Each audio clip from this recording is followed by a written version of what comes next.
सबसे पहले तो आप प्रेम धन पायो के अंदर कोरियोग्राफ कर रहे हैं, तो कौन कौन से सॉन्ग्स हैं जिन्हें आप कोरियोग्राफ कर रहे हैं और कैसा मतलब लगा आपको कोरियोग्राफ करके? अच्छा, आई कोरियोग्राफ 7 to 8 सॉन्ग्स। एक गाना बैकग्राउंड है, 7 गाने परफॉर्मेंस ओरिएंटेड है।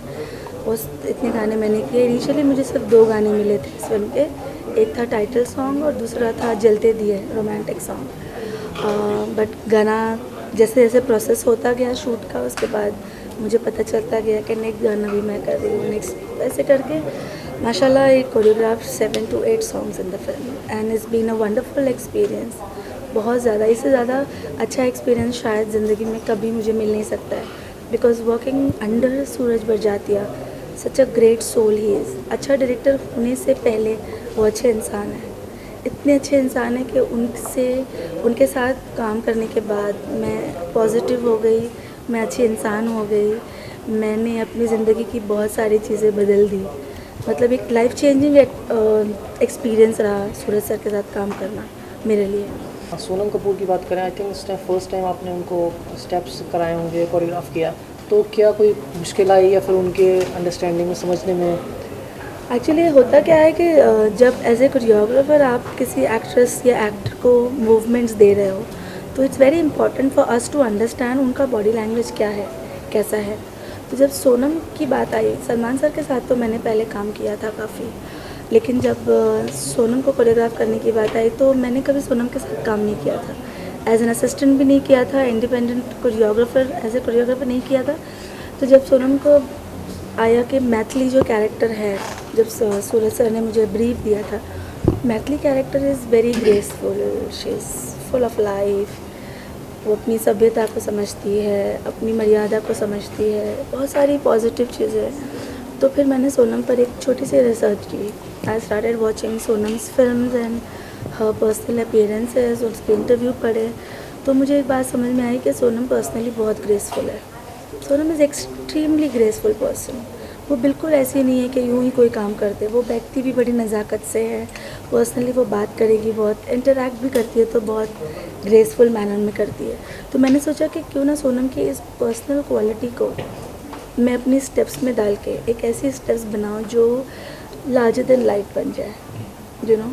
तब जाके ये वाली स्टेप जो इतनी फेमस हुई है उसका वजूद हुआ और हमने ये स्टेप बनाए। और सोनम और मैं पहली रिहर्सल से ही कनेक्ट हो गए थे। लाइक सोनम ने हमेशा मतलब मेरा साथ दिया, हमेशा she was right there for मी।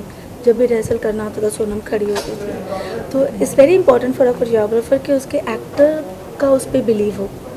तो सोनम का बिलीव 100% था मुझ पर और सूरज सर पर, हम दोनों पर।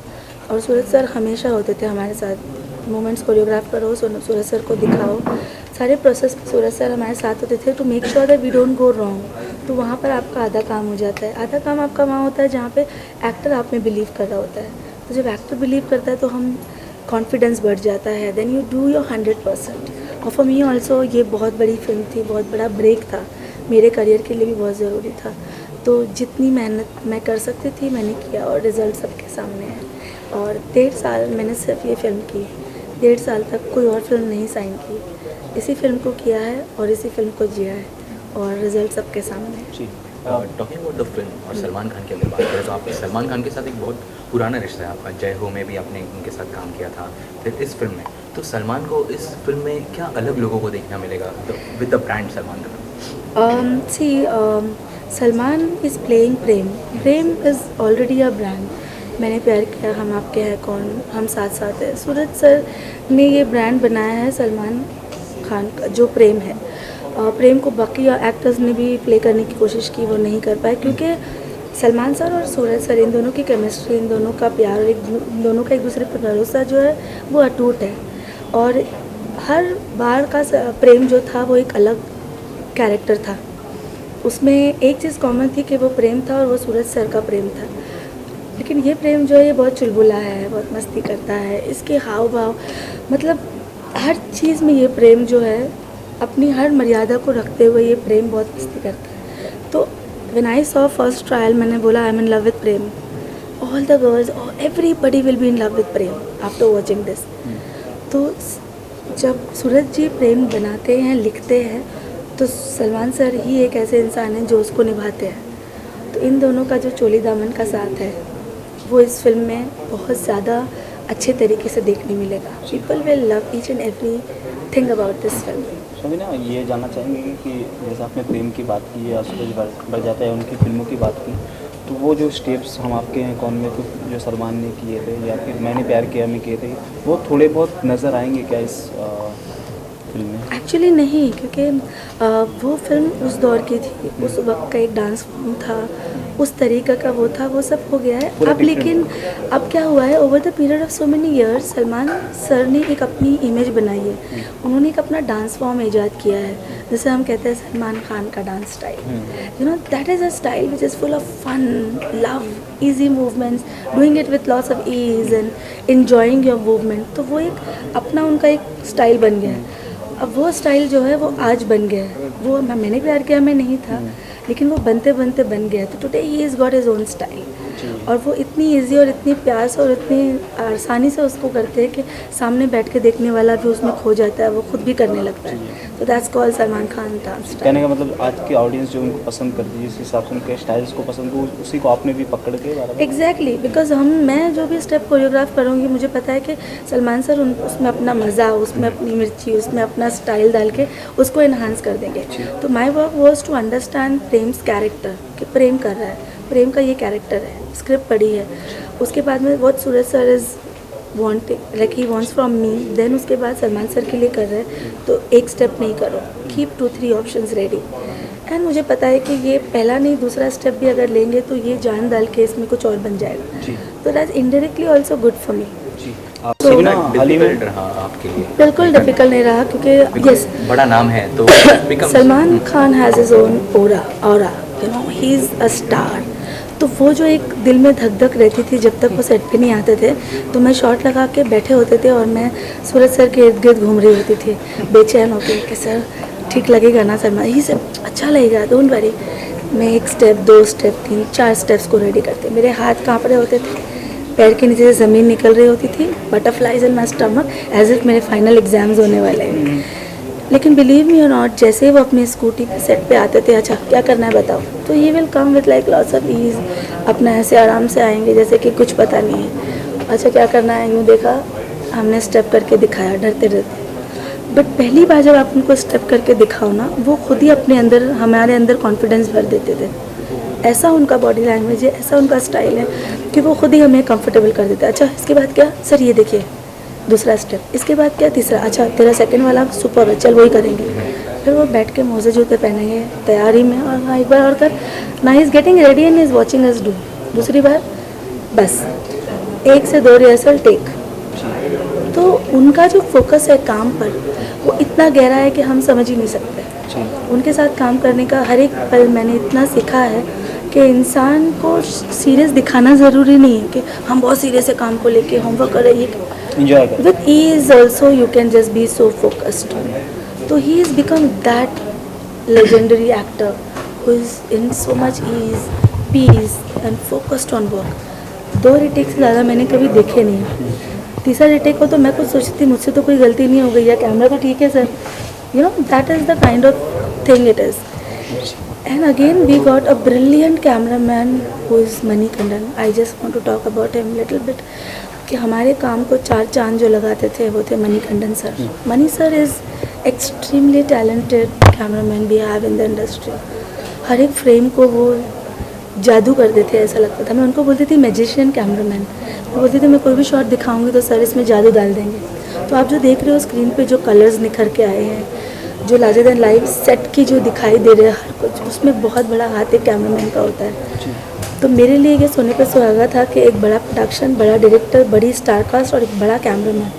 सिर्फ एक इंसान नहीं थी उसमें, जो ज़्यादा सीनियर नहीं थी, वो मैं थी. तो इन सारों के जो रिफ्लेक्शन में काम करके ऊपर वाले ने मेरे भी काम को सराहा, लोगों ने सराहा. तो मैं भी उस लीग में आके you know because of these people stood. So I want to thank Mani sir, Suraj sir, Salman sir and Sonam for everything. जी जी. जैसे अगर बात करें कोरियोग्राफी की बात चल रही है, तो ये अप्रोच किसकी थी कि किसने कहा कि भाई सबीना को प्रेफर किया जाता है एज अ कोरियोग्राफर प्रेमनंदन पर? एक्चुअली क्या था कि मैंने सूरज सर के साथ एक और फिल्म की थी, एक विवाह ऐसा भी, जो उनकी फिल्म आई थी, उसके सारे गाने मैंने किए थे. ये आज से 5-6 साल पहले आई थी फिल्म. पूरे गाने मैंने किए थे। तो उस गाने पे सूरज सर प्रोड्यूसर थे, डायरेक्टर कोई और थे, बट सूरज सर सेट पे होते थे।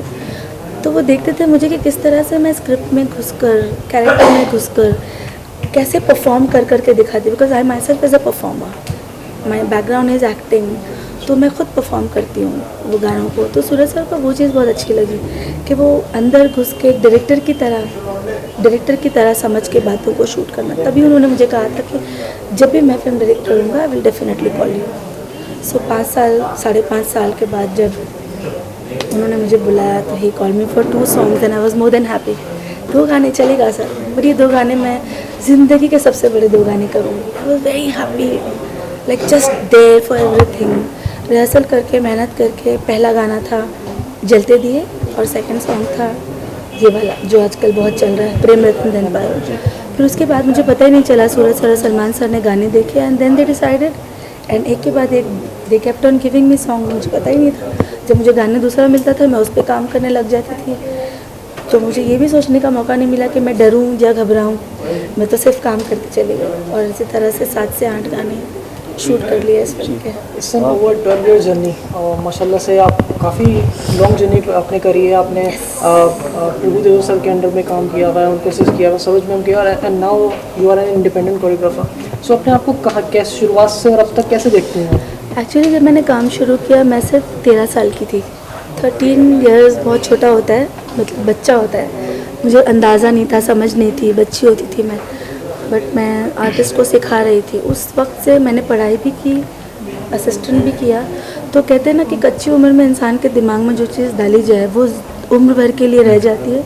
मेरे साथ वही हुआ है। मैं 13 साल की उम्र से सेट पे रही हूँ, सेट पे जी हूँ, सेट पे बड़ी हुई हूँ और सेट पे ही पढ़ाई की है। मैं सेट पे पढ़ाई करती थी और काम करती थी। ग्रेजुएशन कंप्लीट की, बिज़नेस मैनेजमेंट किया, सब कुछ पढ़ाई करते वक्त, काम करते हुए किया। तो मेरी कोई फ्रेंड्स नहीं है, मुझे सिर्फ काम करना आता है। मुझे अगर एक दिन कैमरा ना दिखे तो मैं जी नहीं सकती। तो वो कच्ची उम्र से जो काम का सेट पे रहना, उसको समझना, जो मैंने सीखा है वो आज तक मेरे अंदर बैठा हुआ है। तो ये एक्सपीरियंस बहुत अच्छा रहा। उसके बाद मैं 19 की थी, मुझे अपनी पहली फिल्म मिल गई as an independent choreographer. It was, मैं माधुरी दीक्षित बनना चाहती हूँ, if you remember that film, Antara Mali की फिल्म। मैं 19 की थी, पहली यंगेस्ट कोरियोग्राफर। उसके बाद मैंने नाच की, जिसके लिए मेरा काम नॉमिनेशन में आया। फिर आशिक बनाया आपने, बस सिलसिला शुरू हो गया और मैं यहाँ पहुँच गई कब मुझे पता नहीं चला। लेकिन इन सब के बीच में एक चीज़ मैंने हमेशा पकड़ के रखी, वो ये थी कि फिल्म छोटी हो बड़ी हो, एक्टर नए हो पुराने हो, उतनी ही डेडिकेशन और फोकस के साथ काम को करना चाहिए। आप मेरा कोई भी गाना उठा के देखोगे, ऐसा नहीं लगेगा कि मैंने लपेटा है। हर शॉट प्यार से सोच समझ के लिया गया। तो वो सारा एक्सपीरियंस जो था मेरा, वो इस फिल्म में एक अलग तरीके से काम आया। ऐसे काम आया कि हर इंसान बोलता था कि it's just you makes it very easy, because मुझे नहीं पता चलता है, मुझे, क्योंकि ये मेरा एक्सपीरियंस ही है। ऐसे ही काम किया, ऐसे ही सीखा है। तो ये काम भी मेरे लिए मुश्किल नहीं लगा, मुझे बहुत ध्यान से किया और मेरे सारे एक्सपीरियंसेस मुझे यहाँ तक पहुँचाया। और इंडस्ट्री में किस जाना चाहेंगे एडमायर करती हैं आप when it comes to choreography? Saroj Khan and Madhuri Dixit, इन दोनों के गानों को देखकर बड़ी हुई हूँ। डांस का जो शौक़ पैदा हुआ, चने के खेत में चोली के पीछे क्या है, मेरा पिया घर आया, हमको आजकल है इंतज़ार, और लकीली मुझे पहली फिल्म भी वही मिली, मैं माधुरी दीक्षित बनना चाहती हूँ। तो उसमें मुझे माधुरी दीक्षित और सरोज जी को प्रेजेंट करना था। So it's always been Saroj Khan Madhuri Dixit, Saroj Khan Madhuri Dixit. तो I been a very big fan. मुझे सरोज जी को असिस्ट करने का मौका ज़्यादा नहीं मिला, सिर्फ एक फ़िल्म में किया मैंने, और वो एक फ़िल्म में मैंने सिर्फ एक गाना किया, लेकिन मैं इनडायरेक्टली उनको अपनी सबसे बड़ी असिस्टेंट मानती हूँ। मैं मानती हूँ कि मैं एकलव्य हो गई कि उनके एक ही गाना असिस्ट किया, बट उन्हीं की परछाई, उन्हीं की हर चीज़ मेरे अंदर बैठी हुई। जब मैं स्टेप कंपोज करती थी, सरोज जी की जो लड़कियाँ डांसर आती थी, दृष्टि से हमें लगता है सरोज जी कर रहे हैं, क्योंकि वो सरोज जी मेरे अंदर है, माधुरी दीक्षित मेरे अंदर है, यू नो, वो मेरी इंस्पिरेशन है। I love both of them. मैं पागलों की तरह उन दोनों को एडमायर करती हूँ, प्यार करती हूँ। तो अगर कोई गलती से भी मुझे कनेक्ट कर देता है ना, तो मैं बहुत खुश हो जाती हूँ। ओके सभी ने एक लास्ट जानना चाहेंगे आपसे। लास्ट में कल एक वीडियो अपलोड हुआ, कल या परसों हुआ, जिसमें हेलन और वहीदा रहमान आपके स्टेप पे डांस कर Oh my God, I must tell you one thing. This is the biggest compliment. और इसके पीछे एक हिस्ट्री भी है जो शायद सबको नहीं पता है। ऑन स्क्रीन हेलन जी और वहीदा जी कभी साथ में कोई गाने में नहीं आए, ये हिस्ट्री है। उन्होंने काम किया है, 3-4 फिल्में साथ में की है, लेकिन कभी वो दोनों किसी एक गाने में एक साथ स्क्रीन पे नहीं आए। ये पहली बार पूरी ज़िंदगी हिस्ट्री ऑफ इंडियन सिनेमा होगा कि वहीदा रहमान जैसी ग्रेसफुल डांसर जिन्होंने गाइड जैसी फिल्में की है, उसके गाने इतने फेमस है, और हेलन जी जिनको कौन नहीं जानता, वो तो हमेशा इंस्पिरेशन रही है। ये दोनों legendary dancers together on one screen, my song Prem Ratan Dhan Payo, more than happy. इससे बढ़कर मतलब ये अवार्ड है, ये मेरे लिए अवार्ड है, अचीवमेंट है बहुत बड़ी। और मैं ये भी बोलना चाहूँगी कि इस गाने के लिए, इस स्टेप के लिए मेरा रेफरेंस जो था वो था गाइड का वहीदा रहमान का गाना पिया तो से नैना लागे है। जैसे दिवाली पे 12 नवंबर को फिल्म रिलीज़ हो रही है तुम धन पायो, तो रिलीज़ के साथ हम एक दिवाली विश भी चाहेंगे। ओके, कैसे बोलूँ? जैसे दिल करो ऐसे बोल दीजिए। ओके एवरीवन, दिवाली की ढेर सारी शुभकामनाएं। Please enjoy with your family. Family से बड़ा कुछ नहीं होता। और हमारे इंडिया में ये जो फेस्टिवल्स है बनाए गए हैं या है, ये इसलिए है कि हम फैमिली को वक्त दे सके, उनके साथ वक्त गुजार सके। और इसीलिए हमने एक फ़िल्म बनाई है जो है प्रेम रतन धन पायो, ताकि आप सारे अपनी फैमिली के साथ जाकर ये फिल्म देखें और go back home and love your family, because family है तो सब कुछ है, वरना कुछ नहीं। Thank you so much. Thank you so much. Thank you so much. Thank you. चलो हो गया।